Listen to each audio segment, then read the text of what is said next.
up, YouTube? This is Smitty, Die Hard Gains. Hey, I want to do a quick video about Cali Muscle. I did a video yesterday about him and about what I thought his watermelon fast was all about.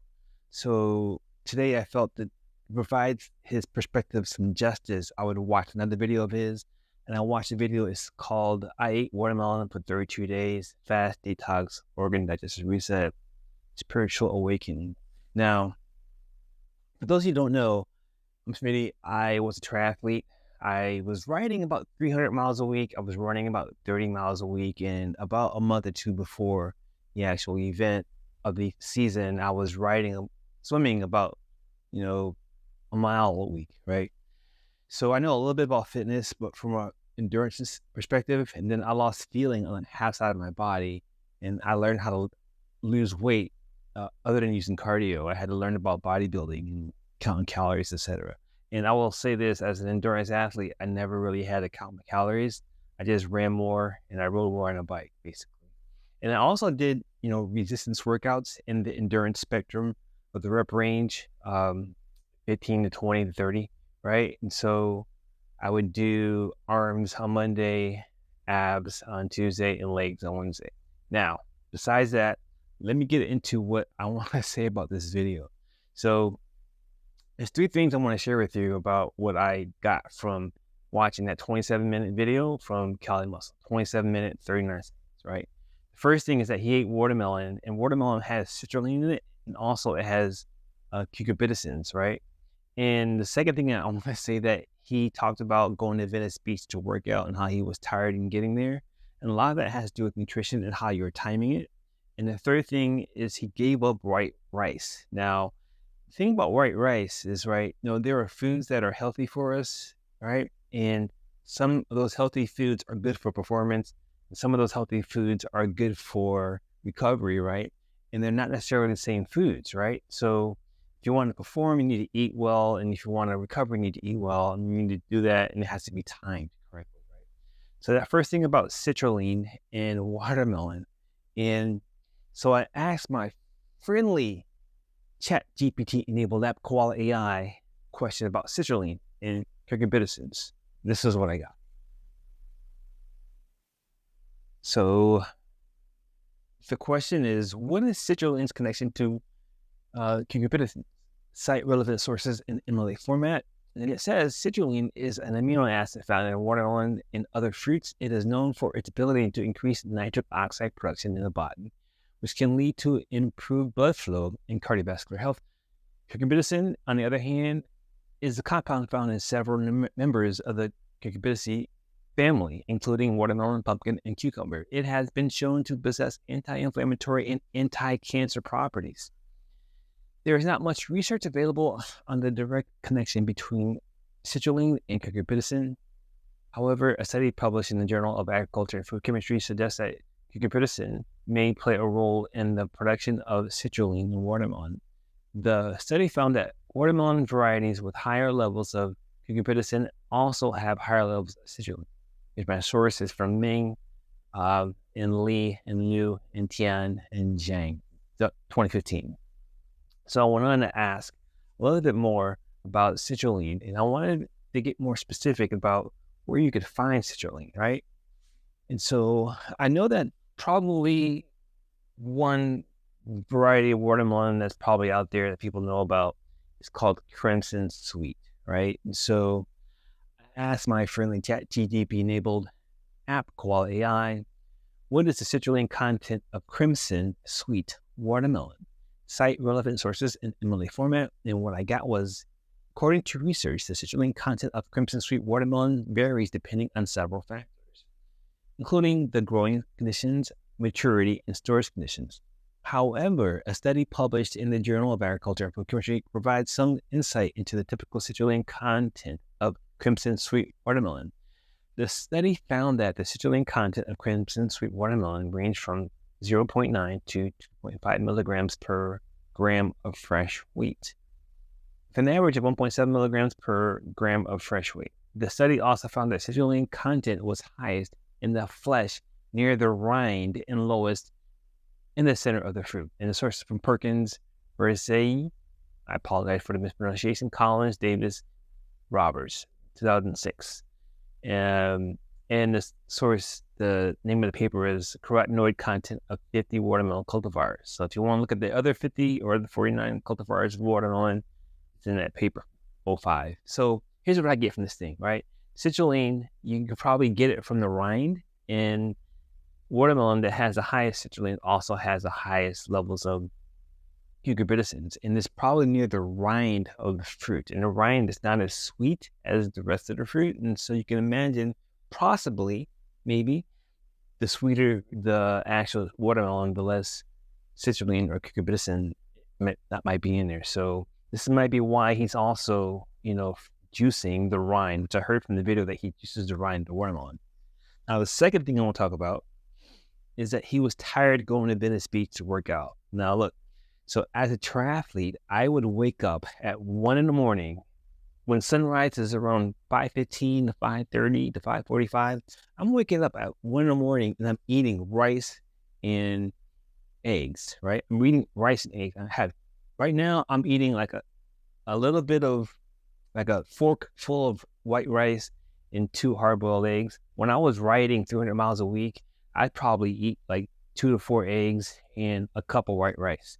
And the thing is, when you're riding like 21 miles an hour or 26 miles an hour in the morning, like I did about 40 miles on a Saturday, 40 miles on Sunday, up to 80 miles on a Saturday, up to 80 miles on Sunday. And then every other day I'm riding 20 miles.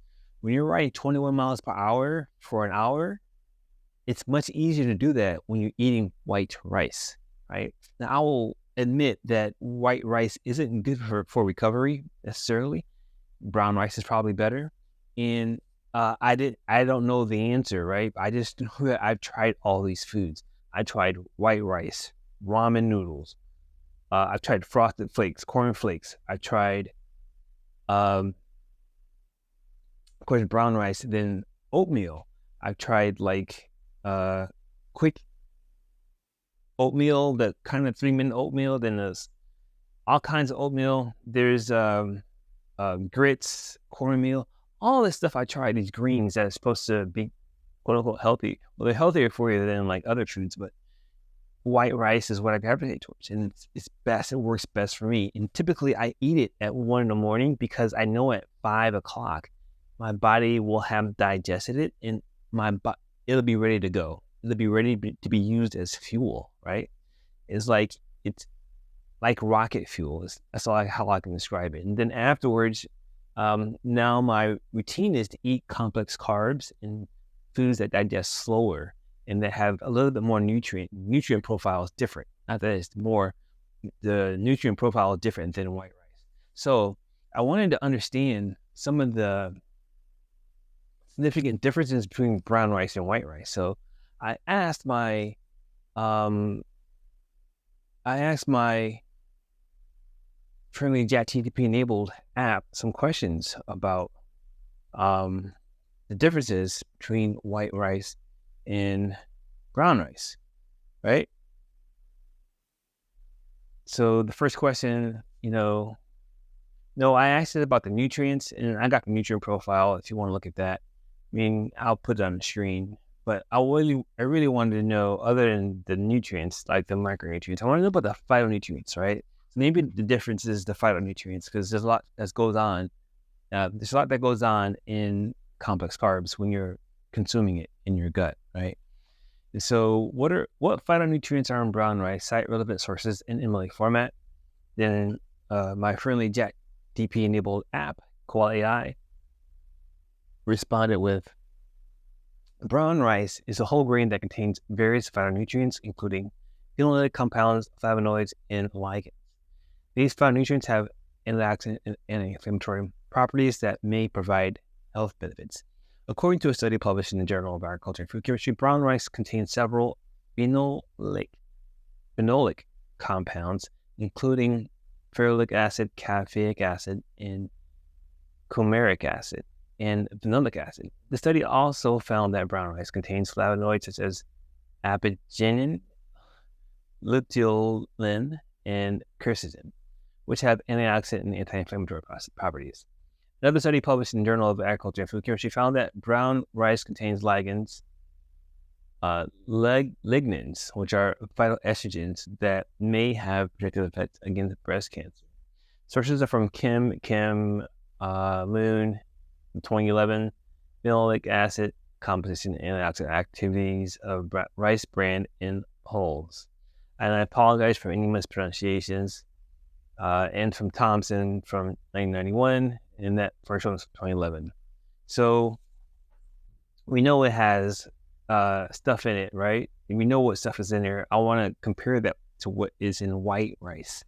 So I asked my friendly ChatGPT enabled app, what's in white rice, right? So I want to know, what is it about white rice that helps you ride faster on a bike or helps to get processed like rocket fuel when you're on a bike?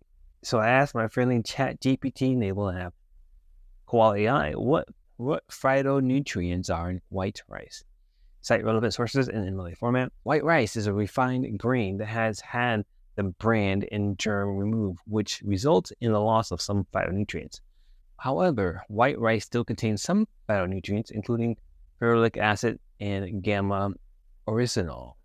According to a study published in the Journal of Agriculture and Food Chemistry, white rice contains ferulic acid, which is a phenolic acid with antioxidant and anti-inflammatory properties. The study also found that gamma oryzanol, which is a mixture of ferulic acid esters, is present in white rice and may have cholesterol lowering effects. Another study published in the Journal of Agriculture and Food Chemistry found that white rice contains small amounts of other phenolic acids, such as p-carminic acid and sinapic acid. So, study from Zhang Wei from 2010, Kim Kwan Chung 2007, Wing Chen Wu from 2013, right? So obviously we know that brown rice is going to have more phytonutrients than white rice, and maybe this is why white rice is better for performance and then brown rice is better for recovery. Like I rely upon salads for recovery, possibly because in the salad there is more there's typically going to be more nutrients come from various sources than a typical meal. So if you have a meal with potatoes, a steak, and maybe some green beans, right? There's three sources of direct sources of food that you're getting, right? The three sources of each element. There's only three sources. In a salad, you could have like a dozen. Literally, you could have a half dozen. You could have the spring mix, which is like 3 different types of lettuces, right? And then you can have like corn, edamame. You can have salmon to your salad. Well, take salmon out. Edamame, bacon, whatever you put in salad. Carrots, tomatoes, etc. Cucumbers, etc. Celery. See how many different sources are in a salad compared to a steak meal, right? But anyway, yeah, so you get more sources of nutrients in a salad. And then as far as a steak meal, there's not many nutrients, right? So that's probably why eating a salad with every meal is probably ideal, because it leads to things like your salt sensitivity isn't as high. And I heard him talk about it with a doctor earlier about how African Americans, which I am an African American, they're more sensitive to salt. Well, if you eat more salad, you have more potassium in your system, and that has a cascading effect of across nutrients across the board. Your body is able to access it a little more efficiently. I'll get into that later, but it has to do with the fact that potassium is typically going to be intracellular when it's in your body, and magnesium, for example, is intracellular and extracellular, and then so it has to do with digestion. So Cali Muscle, yeah, you're having issues with digestion, right? When you're getting acid reflux, eat more salads. Man, all you got to do 3 green salads, and that notice that parsley is in one of your supplements, which I'm gonna do a thing on. You have this parsley leaf in one of your supplements. I take parsley because it has neuroprotective effects. It's good for nervous system. Because I had, paralysis or numbness on the left side of my body, and I've used parsley to help myself go from walking with a cane to not having to walk with a gain at all. Anyway, that's enough for this video. There's a lot I just threw in the last couple minutes. I'm Smitty. If you want help reaching your fitness goals or wellness goals, seek a fitness professional. If you want help from me, there's resources in this video on this YouTube channel and at iHeartGains.com. I have a course where I can teach people my 6-minute mile training program, and also I can coach you to wellness. I'm Smitty. I help you reach your fitness goals, and I'll talk to you in the next one.